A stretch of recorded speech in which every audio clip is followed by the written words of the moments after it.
Hey there, YouTube. Tiddlywinks is here. I wanted to talk about the Empire State Building mass shooting that went on.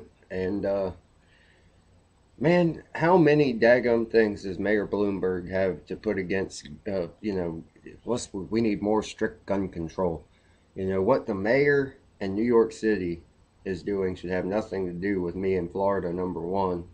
So do your own city a favor and, take all the guns out of it, which you already did. And what's funny is the guy that had it wasn't a law abiding citizen, obviously, because he was carrying where he couldn't. He had a gun where he couldn't have a gun. So, this is going to be another thing to play out, law abiding citizens. But I actually have an article right here I wanted to read y'all, which makes it sound like it actually wasn't a mass shooting at all. It was a lot of police fire that might have put down a lot of people. So let me go ahead and read this for you. Um, A total of 9 bystanders were wounded and sent to a local hospital with the expectations of their survival. But what was the cause of their injury? The Empire State Building shooter may have actually only had one target, a co-worker who was gunned down before the incident, leading to the 9 injuries.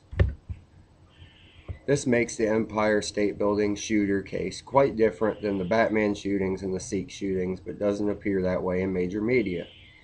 The bulk of them seem to have resulted from a chaotic incident of police fire intended for Johnson, with potentially all the injuries reportedly as a result of police fire.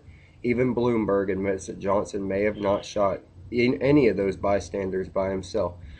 See, and that's what's funny, man. I mean, this guy was just some crazy nut that was out for revenge from a coworker, and somehow 10 people die, and he's only responsible for one of them. And they're going to turn this crazy guy who didn't have the right to have a gun into, oh, we need stricter gun laws, obviously, because the criminals are having guns again. They always have guns. Criminals are always going to have guns. You know, what can we do to prevent this? We have to voice our opinion on it, and write people in power, write letters, send emails, make phone calls, whatever you have to do. Call your local legislators, because the state is where you got to start. I know in Florida it's all state. If county makes a gun law, they actually get a $500,000 fine, whoever made the law, and can get fired and face jail time. It's all run by state and federal law. That's it.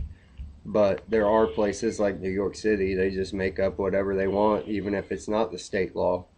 But you have to write your states and explain what's going on.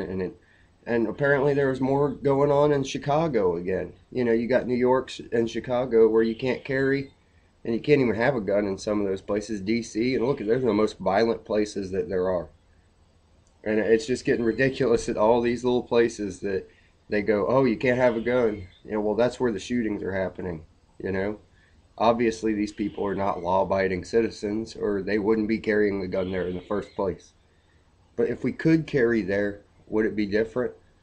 Well, I'd like to think so. I mean, do I think everybody would um, pull out a gun and go after the attacker? Most certainly not, but you'd have to watch my 3 personality types of CCW to understand that one.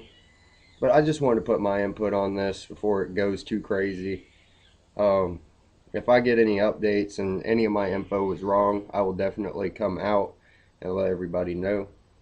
But that's all I had to say on the subject. Everybody have a good day. Comment, rate, subscribe, and goodbye.